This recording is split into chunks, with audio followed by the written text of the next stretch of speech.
ಹಾಗಾಗಿ ಸಾಕಷ್ಟು ಜನ ಭಕ್ತರು ಸರ್ವೇ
ಬರ್ರಿ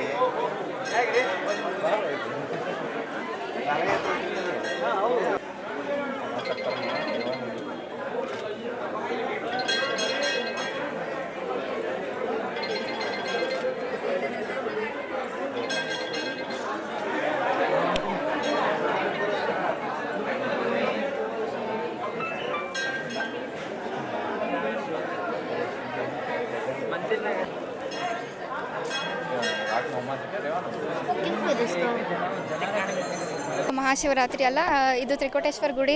ಲೈಕ್ ಗದಗ ಬೆಟಗರಿ ಒಳಗಿದು ತುಂಬ ಫೇಮಸ್ ಗುಡಿ. ಆಮೇಲೆ ತುಂಬ ಹಳೆ ಕಾಲದ ಗುಡಿ. ಸೊ ಇಲ್ಲಿ ಕಲ್ಲಲ್ಲೇ ತಾನೇ ಉದ್ಭವ ಆಗಿರೋ ಬ್ರಹ್ಮ ವಿಷ್ಣು ಮಹೇಶ್ವರ ಇದೆ. ಇದು ಫುಲ್ ಲೈಕ್ ಜಾಗ್ರತೆ ಇದೆ. ದೇವರು ಏನು ಬೇಡಿಕೆ ಬೇಡ್ಕೊಂಡ್ರು ಎಲ್ಲ ಇಷ್ಟಾರ್ಥ ಸಿದ್ಧಿ ಆಗುತ್ತೆ. ಇಲ್ಲಿ ಈಶ್ವರ ಗುಡಿ ಅಲ್ಲದೆ ಸರಸ್ವತಿ ಗುಡಿ ಮತ್ತು ಸಾವಿತ್ರಿ ಗಾಯತ್ರಿ ಸೂರ್ಯನಾರಾಯಣ ಎಲ್ಲ ಇದೆ. ತುಂಬ ಜನ ಬರ್ತಾರೆ. ಇಡೀ ಕರ್ನಾಟಕ, ಈವನ್ ಬೇರೆ ದೇಶದಿಂದಲೂ ಬರ್ತಾರೆ ನೋಡೋಕ್ಕೆ. ಬಂದು ತಮ್ಮ ಇಷ್ಟಾರ್ಥಗಳನ್ನೆಲ್ಲ ಬೇಡ್ಕೊಂಡು ಎಲ್ಲರದ್ದು ಸಿದ್ಧಿ ಆಗುತ್ತೆ. ಸೊ ಭಕ್ತರು ಬಂದರೆ ತುಂಬ ಖುಷಿ ಆಗುತ್ತೆ. ಬನ್ನಿ, ನೀವು ನೋಡ್ಕೊಳ್ಳಿ, ದೇವ್ರ ಹತ್ರ ಬೇಡ್ಕೊಳ್ಳಿ. ಇವತ್ತು ಶಿವರಾತ್ರಿ ವಿಶೇಷತೆ ಬಗ್ಗೆ ನಾವು ಹೇಳಬೇಕಂತಂದರೆ, ಇವತ್ತು ಗದಗಿನ ಮೊದಲನೇ ಹೆಸರು ಕೃತಪುರ ಅಂಥೇಳಿ. ಕೃತಪುರ ಇದ್ದದ್ದು ಇವಾಗ ಗದಗಾಗಿದೆ. ಇದು ಆಗಲಿಕ್ಕೆ ಸುಮಾರು 1300 ವರ್ಷ ತೊಗೊಂಡಿದೆ.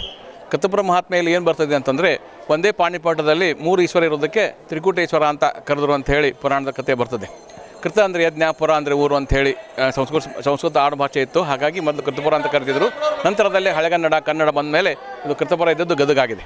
ಗದಗಿನಲ್ಲಿ 2 ಪ್ರಸಿದ್ಧ ದೇವಸ್ಥಾನಗಳಿದೆ. ಒಂದು ವೀರನಾಳ ದೇವಸ್ಥಾನ, ಹಾಗೆ ಇನ್ನೊಂದು ತ್ರಿಕೂಟೇಶ್ವರ ದೇವಸ್ಥಾನ. ಇನ್ನೊಂದು ನಮ್ಮ ತ್ರಿಕೂಟೇಶ್ವರ ಗುಡಿಯ ವಿಶೇಷತೆ ಏನು ಅಂತಂದರೆ, ಒಂದೇ ಪಾಣಿಪಟದಲ್ಲಿ 3 ಈಶ್ವರ ಇದೆ. ಬ್ರಹ್ಮ, ವಿಷ್ಣು, ಮಹೇಶ್ವರ ಅಂತೇಳಿ. 3 ಸೃಷ್ಟಿ, ತಿಥಿ, ಲಯ, 3 ಕರ್ತವ್ಯವನ್ನು ನಿರ್ವಹಿಸುವಂಥ 3 ದೇವತೆಗಳು ಒಂದೇ ಪಾಣಿಪಟದಲ್ಲಿ ಇರೋದರಿಂದ ಇದಕ್ಕೆ ತ್ರಿಕೂಟೇಶ್ವರ ಅಂತ ಕರೆದರು ಅಂತ ಬರ್ತದೆ. ಎಲ್ಲ ಕಡೆ ಒಂದೇ ಈಶ್ವರ ಇರ್ತದೆ. ಇಲ್ಲಿ ನಮ್ಮಲ್ಲಿ 3 ಈಶ್ವರ ಇರೋದಕ್ಕೆ ತ್ರಿಕೂಟೇಶ್ವರ ಅಂತ ಕರೆದರು ಅಂತ ಬರ್ತದೆ. ಇಲ್ಲಿ ವೇದ ಪುರುಷನಾದ ಬ್ರಹ್ಮ, ವೇದಪ್ರಿಯ ಬ್ರಹ್ಮ ಮತ್ತು ಅಲಂಕಾರ ಪ್ರಿಯ ವಿಷ್ಣು ಹಾಗೂ ಜಲಪ್ರಿಯ ಶಂಕರ ಇರೋದರಿಂದ ಒಂದೇ ದೇವಸ್ಥಾನದಲ್ಲಿ ಅಭಿಷೇಕ ಮಾಡೋದರಿಂದ, ದರ್ಶನ ಮಾಡೋದರಿಂದ 3 ದೇವತೆಗಳ ಫಲ ಭಕ್ತರಿಗೆಲ್ಲ ಸಿಗ್ತದೆ ಅಂಥೇಳಿ ಈ ಮೂಲಕ ನಾನು ತಿಳಿಲಿಕ್ಕೆ ಇಷ್ಟಪಡ್ತೇನೆ. ನಾನು ಸುಮಾರು 8ನೇ ಶತಮಾನಕ್ಕೆ ಪ್ರಾರಂಭ ಮಾಡಿ ಸುಮಾರು 12ನೇ ಶತಮಾನಕ್ಕೆ ಮುಗಿಸಿದ್ದಾರೆ ಅಂತ ಶಾಸನಗಳು ಹೇಳ್ತದೆ. ಸರ್, ಇಲ್ಲಿ ಬೆಳಗ್ಗೆಯಿಂದ 5 ಗಂಟೆಯಿಂದ 9 ಗಂಟೆವರೆಗೆ 11 ಜನ ಋತ್ವಿಜ ಬ್ರಾಹ್ಮಣರಿಂದ ರಘುರುದ್ರಾಭಿಷೇಕ, ಕ್ಷೀರಾಭಿಷೇಕ ಹಾಗೂ ಪಂಚಾಮೃತ ಅಭಿಷೇಕ ಮಾಡಿ ಸಹಸ್ರ ಬಿಲ್ವಾರ್ಚನೆ ಕಾರ್ಯಕ್ರಮವನ್ನು ನಾವು ಈಗ ಮುಗಿಸಿದ್ವಿ. ಈಗ ಎಲ್ಲ ಭಕ್ತರಿಗೆ ಪ್ರಸಾದ ವಿತರಣೆ ಕಾರ್ಯಕ್ರಮ ಪ್ರಾರಂಭ ಆಗ್ತದೆ.